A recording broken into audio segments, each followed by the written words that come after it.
अस्मद्गुरुपरमगुरून्यतिवरपूर्णौ सयामुनं रामं पद्माक्षनाथषडजित्सेनेशरमारमापतीं वन्दे वन्दे बृन्दावनचरं वल्लवीजनवल्लभं जयन्ती सम्भवं धाम वैजयन्ती विभूषणं श्रीमान् वेङ्कटनाथार्यः कवितार्किककेसरी वेदान्ताचार्यवर्यो मे सन्निधत्तां सदा हृदि रामानुजदयापात्रं ज्ञानवैराग्यभूषणं श्रीमद्वेङ्कटनाथार्यं वन्दे वेदान्तदेशिकं ராமானுஜதயாபாத்திரம் அப்படின்றதுக்கு சாட்சாதாச்சாரியரான மாதுலாத் சகலா கலாஹா அப்படின்னு எல்லா கலைகளையும் உபதேசித்து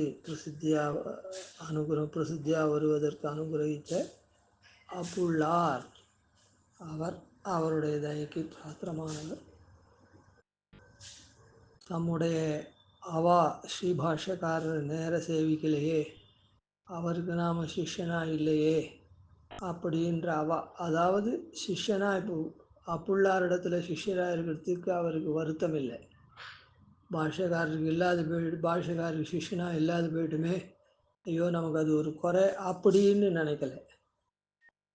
அதாவது அப்படி பாஷ்யக்காரருக்கு நாம் சிஷ்யனா இல்லையே அப்படின்னு சுவாமி தேசிகன் நினச்சா, அப்படி உயர்ந்த மகான நாம் சிஷ்யனா இல்லையே, இப்போ யாருக்கோ 4 தலைமுறைக்கு ஏதோ இருக்குமே அப்படின்னு வருத்தத்தினால் இல்லை.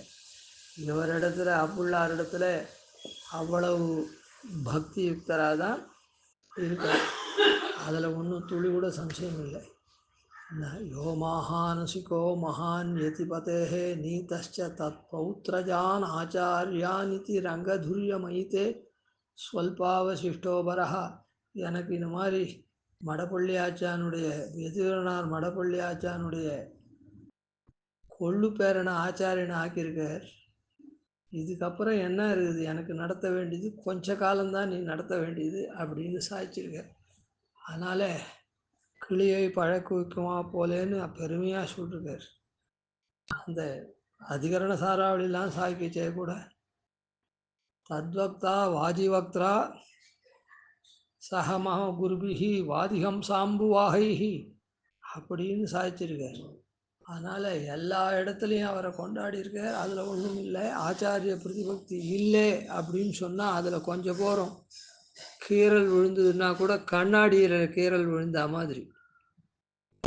மற்ற பாத்திரங்கள்லாம் ஓட்டையோ கீரலோ அதுக்கோ இருந்ததுன்னா அதை சரி பண்ணலாம். கண்ணாடியில் கீரல் விழுந்ததுன்னா சரி பண்ண முடியாது.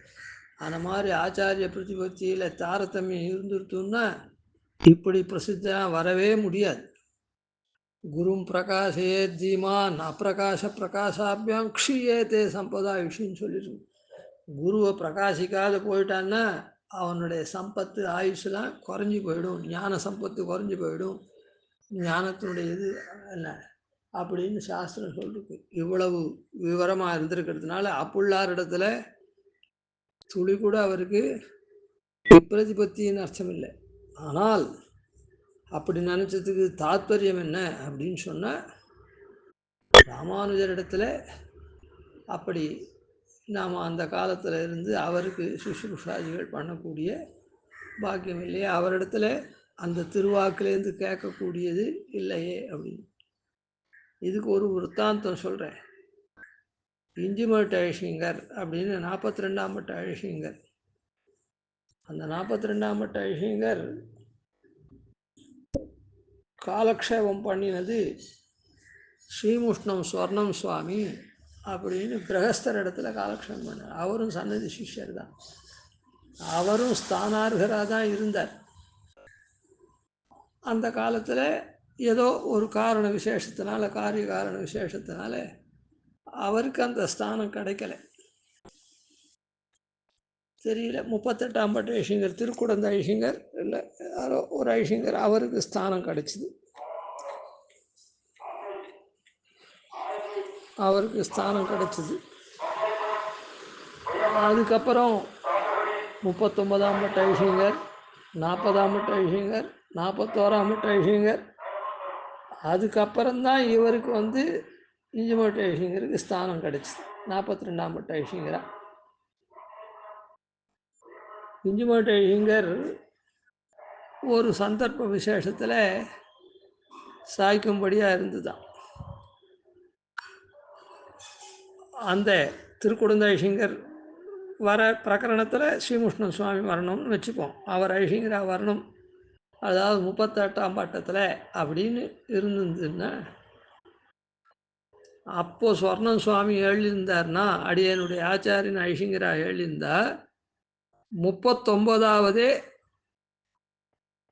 எனக்கு பிராப்தமாயிருக்கலாம். அதாவது அவர் இவருக்கு தான் ஸ்தானம் கொடுத்துருப்பார். அவரிடத்துல காலக்ஷேபம் பண்ண சிஷ்யராக இருக்க 42ஆம் பட்ட ஐஷிங்கருக்கு, அதாவது இஞ்சிமோட்டை ஐஷிங்கருக்கு. ஆனால் அந்த மகான் ஸ்தானத்துக்கு வராதனால 39, 40, 41 அப்படி 3 பட்ட ஐஷிங்கர் எழுதினார். அதுக்கப்புறம் இவர் ஸ்தானத்துக்கு வந்தார். அப்போ சாய்ப்பேரா, அதாவது ஆச்சாரியனாக இருக்கக்கூடிய ஸ்வர்ணம் சுவாமி ஸ்தானத்துக்கு வந்திருந்தா அடுத்ததாகவே எனக்கு ஸ்தானம் வந்திருக்கும். பெருமாளுடைய திருவுள்ளம் இன்னும் 2 ஐஷிங்கர்கள் கீழே, இன்னும் 3 ஐஷிங்கர்கள் கீழே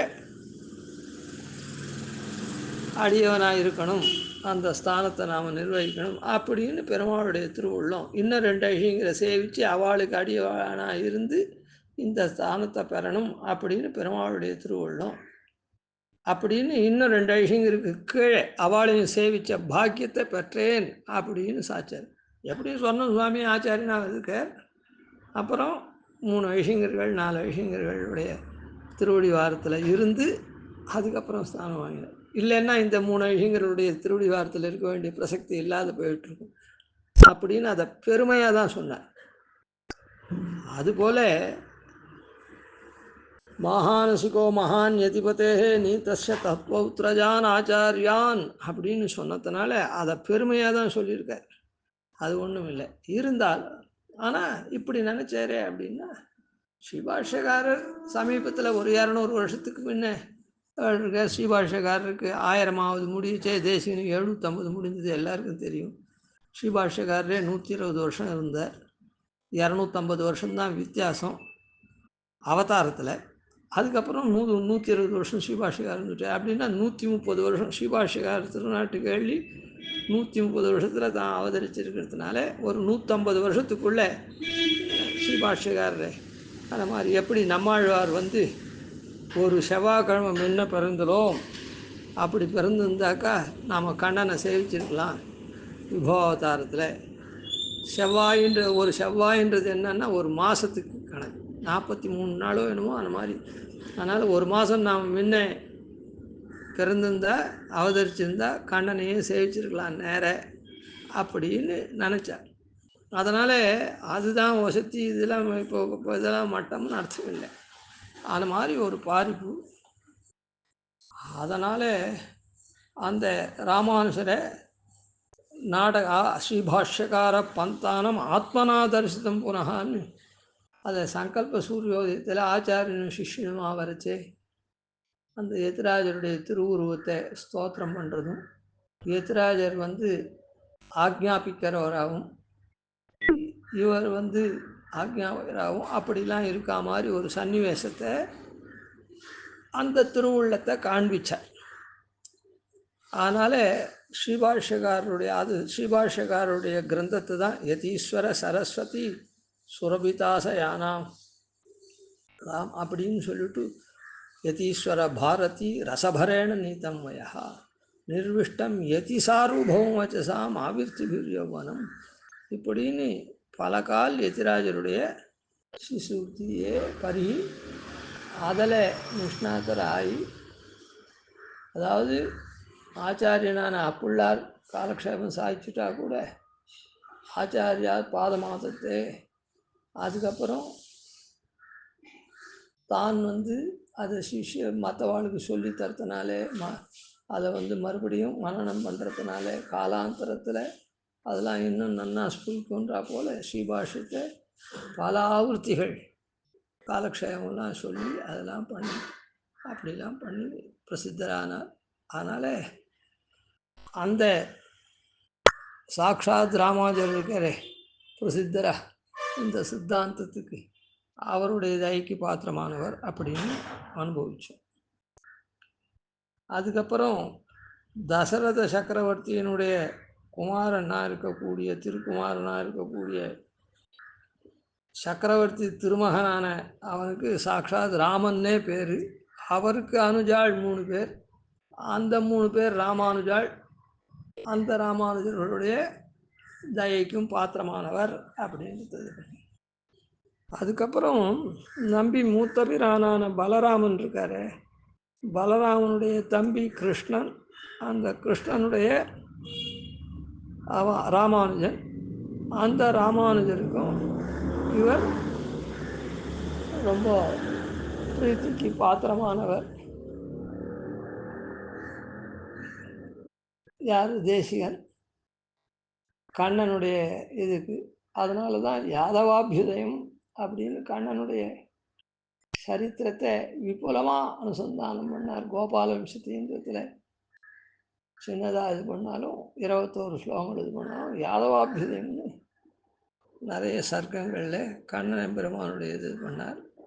கண்ணனுடைய கீதைக்கு பாஷ்யக்காரர் கீதா பாஷ்யம் பண்ணினதுக்கு தாத்பரிய சந்திரிகை அப்படின்னு அந்த கண்ணன் எம்பெருமானுடைய தாத்பரியங்களை கீதையில் சொன்னார். அதனுடைய தாத்பரியத்தை தான் பாஷ்யத்தில் சொன்னார். பாஷ்யத்தினுடைய தாத்பரியத்தையும் சந்திரிகா.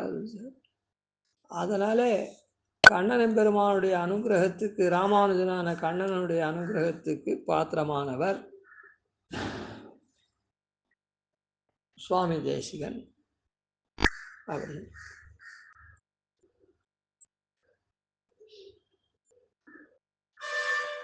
அதுக்கப்புறம் பரசுராமர்னு ஒருத்தர் இருந்தார். அந்த பரசுராமருக்கு யாரும் அனுஜாள் கிடையாது. பலராமனுக்கு அனுஜன் கிருஷ்ணன் போல, ராமனுக்கு போல அப்படின்னு. ஆனால் பரசுராமனுக்கு 2 அவஸ்தை இருக்குது. பூர்வாவஸ்தை, உத்தராவஸ்தைன்னு. பூர்வத்தில் அவர் பரசுராமனாக இருந்தார். அப்புறம் அதெல்லாம் இது பண்ணிவிட்டு அந்த கோடாலினால் எல்லாத்தையும் தானம் பண்ணிவிட்டு, அதாவது க்ஷத்ரிய பூண்டே இல்லாமல் தன் வசமாக்கினார் எல்லாத்தையும். அப்புறம் அது மொத்தத்தையும் தானம் பண்ணிவிட்டு அப்படியே இருந்துட்டார். அதனால் அப்படிப்பட்ட பரசுராமருடைய அவதாரத்து அதுதான் பரசுராமருடைய 2வது இருக்கிறது அனுஜன் மாதிரி தானே முதல்த்துக்கு. அதனால் அந்த பரசுராமர் எப்படி அவர் க்ஷத்ரிய பூண்டே இல்லாமல் ஒழித்து அப்புறம் அதில் வந்ததெல்லாம் தானம் பண்ணிட்டார். ஆனால் இவர் என்ன பண்ணார்? பிரதிவாதிகளை மொத்த பேரையும்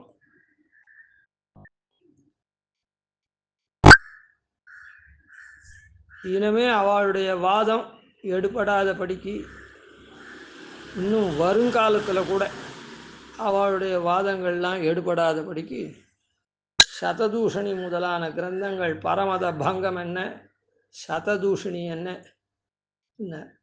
அப்படி எல்லா மதத்தையும் நிரசனம் பண்ணி இதுக்கு மேலே ஏதாவது ஆவா உத்வா போத அப்படின்ற ரீதியில் புதுசாக என்ன புது மதம்ன்றது என்ன, பழசு இருக்கிறதுல இதுலேருந்து 4 அதுலேருந்து 4 இதுலேருந்து 2 தள்ளுறது அதுலேருந்து 2 தள்ளுறது. ஏற்கனவே இருக்கிற மதங்களில் 2 அம்சத்தை எடுக்கிறது 4 அம்சத்தை தள்ளுறது இப்படிலாம் ஒரு கலவையாக தானே புது மதம் உண்டாக்க போகிறா. அதனால் அந்த மாதிரி இனிமேட்டு எந்தெந்த இது வந்தாலும் எவ்வளோ மதங்கள் வந்தாலும் அதுக்கெல்லாமே பதிலாக இருக்கா மாதிரியான கிரந்தங்களை சாதித்து இதர மதங்கள் தலை தூக்காதபடியாக பண்ணார். அவர் க்ஷத்ரிய பூண்டே இல்லாமல் ஒழித்தார். அதுக்கப்புறம் அதெல்லாம் தானம் பண்ணிட்டார். இவர் இதர மதங்களை நிரசனம் பண்ணி எம்பெருமான் தான் அப்படின்றத என்னன்னா இந்த விசிஷ்டாத்வைத மதம்தான் ராமானுஜருடைய சித்தாந்தம்தான் சரி அப்படின்றத நன்னா ஸ்தாபித்தார். அதனால் பரசுராமனுக்கு 2 அவதாரம் இருக்கிறதுனால அவரே பெருமாளே நரநாராயணன் போல பரசுராமனுடைய பூர்வாவஸ்தை உத்தராவஸ்தை. அதனால் அவருக்கும் ஆட்பட்ட அந்த ராமானுஜர், அப்போ அவரை பரசுராம உத்தராவஸ்தையை ராமானுஜர்னு சொல்லலாம். அதெல்லாம் எப்படி தானம் பண்ணிட்டு ஏகாந்தமாக அவர் இருந்தாரோ அதுபோல் சுவாமி தேசிகனும் இதர மதங்கள்லாம் நிரசனம் பண்ணி அந்த பெருமாள் திருவடிவாரத்தில் அசஞ்சலமான இந்த சித்தாந்தத்தை ஸ்தாபித்து அப்படியே இருந்தார். அதனால் அந்த ராமானுஜருடைய தயாபாத்திரம் அப்படின்னு சொல்லலாம். பொதுவில் பெருமாள் ராமன் எப்படி பெருமாள் தசரத சக்கரவர்த்தியினுடைய திருக்குமாரனுக்கு வியாசர் வசிஷ்டர் வச்சார் ராமன்னு. பொதுவிலே பெருமாளுக்கு ராமன்னு திருநாமம் எப்படி சொல்லலாம் அப்படின்னு சொன்னார்.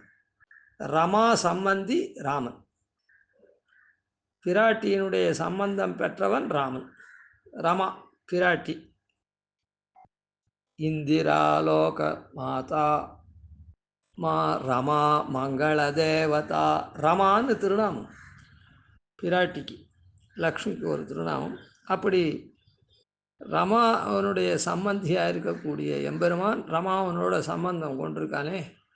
அகலக்கிலே நிறைவன் அலர்மேல் மங்கை உரைமார்வா அப்படின்னு என்றும் திருவிருந்த மார்வன் ஸ்ரீதரன் அப்படின்னு என்றைக்கும் திரு இவ மார்பில் இருக்கா, இந்த பெருமாள் மார்பில் இருக்கா. என்றும் திரு இருந்த மார்பன், திரு வீற்றிருக்க மார்பனாக இருக்கான். அப்படின்னா அது பிராட்டியினுடைய திருவனுடைய இச்சையினால் ஏற்படக்கூடிய காரியம். என்னும் திரு இருந்த மார்வன் ஸ்ரீதரனுக்கு ஆளாய். ஸ்ரீயை தரித்தவன் ஸ்ரீதரன். அப்போ ஸ்ரீயை தரிக்கிறான்னு சொன்னால் இவனுடைய இச்சை, எம்பெருமானுடைய இச்சை. அதனால் உபய இச்சா சித்தமாக இருக்கக்கூடியது. ரெண்டு பேருடைய இச்சையினாலும் இது சித்தமாக இருக்குது. அதை சுருக்கமாக சொல்லணும்னா என்னும் திருவிருந்த மார்பன்றது ஸ்ரீநிவாசன். அதனால் ஸ்ரீக்கு வசிப்பிடமாக இருக்கான். அதனால் அது ஸ்ரீயினுடைய ஒரு இடத்துல போய் நாம் வசிக்கிறோன்னா அது நம்ம இஷ்டம். ஒருத்தர் நம்ம ஆதரிக்கிறான்னா அது அவளுடைய இஷ்டம். அந்த மாதிரி ஸ்ரீதரன் அப்படின்றது ஸ்ரீ எதிரிக்கிறான். அதனால் உபயேட்சா சித்தமாக இருக்கக்கூடியது இது. ஒருத்தருடைய சித்தமாக இருந்ததுன்னா அது அதில் குறை இருக்கும் சில சமயத்தில். அந்த மாதிரி இல்லாத அப்படிப்பட்ட ரமா சம்பந்தியாக இருக்கக்கூடிய எம்பெருமான் இருக்கானே அவன் ராமன். அவனுக்கு அனுஜனா அவன் கமப்பியாத்தியம் குரும் வந்தே கமலா கிரகமே தினம் பிரவக்தா சந்தசாம் வக்தா பஞ்சராத்திரஸ்யா ஸ்வயம்னு சொன்னபடிக்கு அவன் வேதத்தை ஓதுவித்தான், உபதேசித்தான். பாஞ்சராத்திர சாஸ்திரங்கள்லாம் வேதங்களை ஓதுவித்து பாஞ்சராத்திர சாஸ்திரத்தெல்லாம் அருளி உபதேசித்தானே. அப்படிப்பட்ட சித்தாந்தத்தை இங்கே நில உலகில் நன்னா ஸ்திரீகரணமாக பண்ணக்கூடிய ஆழ்வார் நம்மாழ்வார் என்ன, அதுக்கப்புறம் நாதமுனி, ஆளவந்தார், ஸ்ரீபாஷ்யக்காரர், இப்படிலாம் இருக்காளே. இவாள்லாம் அந்த ராமனுக்கு அனுஜனாக இருந்து அந்த ராமன் உபதேசத்தை இவா லோகத்தில் பரவச் செய்தார். அந்த ரீதியிலையும் இப்படிப்பட்ட ராமானுஜர்கள் இருக்காளே இந்த ஆச்சாரியெல்லாம், அந்த ஆச்சாரியர்கள் நம்மாழ்வாருடைய தயைக்கு பாத்திரமானவரானதுனால்தான் நம்மாழ்வார ராமானுஜன் இருக்கார். அவருடைய தயைக்கு பாத்திரமானவர்.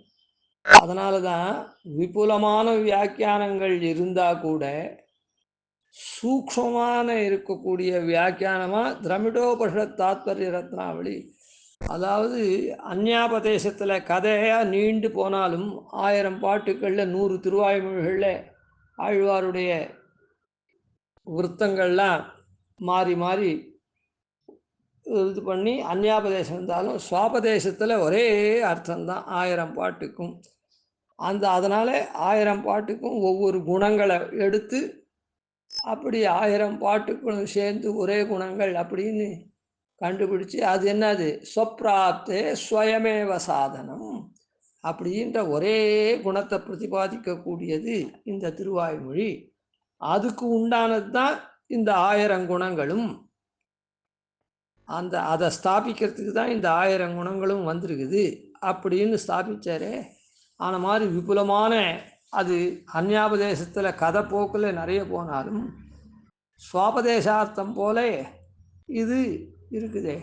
இந்த விஷயத்தை திரமிடோபனிஷத் தாத்பரிய ரத்னாவளி சாரம் அப்படின்ற கிரந்தத்தை அருளி அது நம்மாழ்வாருடைய அனுகிரகத்தினால, நம்மாழ்வார் ராமனாக இருக்கக்கூடிய எம்பெருமானுடைய அனுஜனா இருக்கிறது ராமன். அதுக்கப்புறம் நாதமுனிகள் ராமானுஜன் அந்த மதத்தை பரப்பினவரானதுனால நியாய தத்துவம் அப்படின்னு பண்ணியிருக்கார். யார்? நாதமுனிகள். அவருடைய அருள் பெற்றதுனால தான், அவர் தயைக்கு இவர் பாத்திரமானதுனால்தான் நியாய பரிசுத்தி நியாய சித்தாஞ்சனம் அப்படின்னு கிரந்தங்கள்லாம் சாதித்து நியாயத்தை, அதாவது